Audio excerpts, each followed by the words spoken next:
Alright, so I'll be showing you guys my first attempt at a self-propelled vehicle in Minecraft. My goal is ultimately to make an airship, or flying machine. So this is my first attempt. It can move forwards and it can rotate, kind of like a real ship.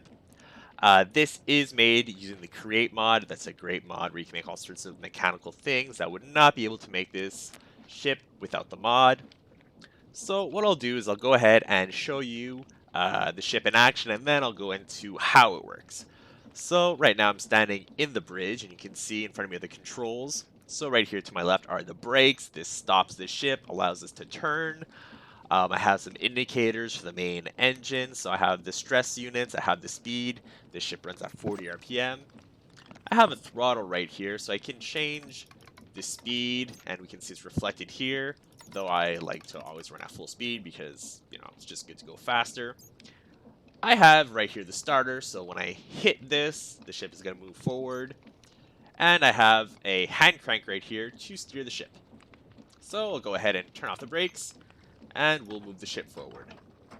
So that's starter. This puts the whole thing in motion. If we go here, we can see the engine in action. So we have the secondary chassis right here, which is the puller that pulls the whole ship forward. And we have the pusher on the main chassis, which pushes the secondary chassis forward and allows the whole thing to continue. So I actually put these lights right here as an indicator for when the secondary chassis is in the, the home position, the safe position. And that's important because we don't want to steer the ship if the secondary chassis isn't secure. Because if we steer the ship without the secondary chassis being secure, this secondary chassis will not rotate and will break the ship. So these lights are on, meaning it's safe to rotate. So I'll turn this hand crank right here, which is connected to a mechanical bearing, which is connected to the radial chassis underneath me. So if I just crouch and right click, well, we'll turn to the right. Then we can turn as much as we want, right? So if we want to start moving forward again, we just turn off the brakes and hit start. So the whole thing goes back. So this design is stable. I've traveled thousands of blocks. I can rotate. It keeps working, and I don't need to make any adjustments. I've ironed out the bugs from this design. So I'll go ahead and hit the brakes again and show you how it works. So we'll head down here to the engine room.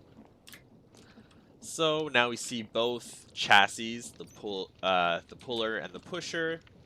If we come over here, we can see that we're using encased fans with fires to power this thing. I have a speed controller here. I have this this chain gear shift, so that's not necessary. That's just for fun. So that gives us some control over the throttle, but it's totally not required. So that rotational force is transmitted finally to this sequenced gear shift. So we just send out the piston for 2 meters one way, and then we send it 2 meters the other way. All right. So this is the pusher, and if I go ahead and press here, all the pistons gonna extend. And look at that. So the secondary chassis, the puller, activated right away and pulled back the primary chassis. And why it did that? Well, it's pretty simple. I have this block of redstone here going into this pulse, which is then sent to the other sequence gear shift. So it's just the same thing. Extend piston, retract piston, and yeah, that's how it works.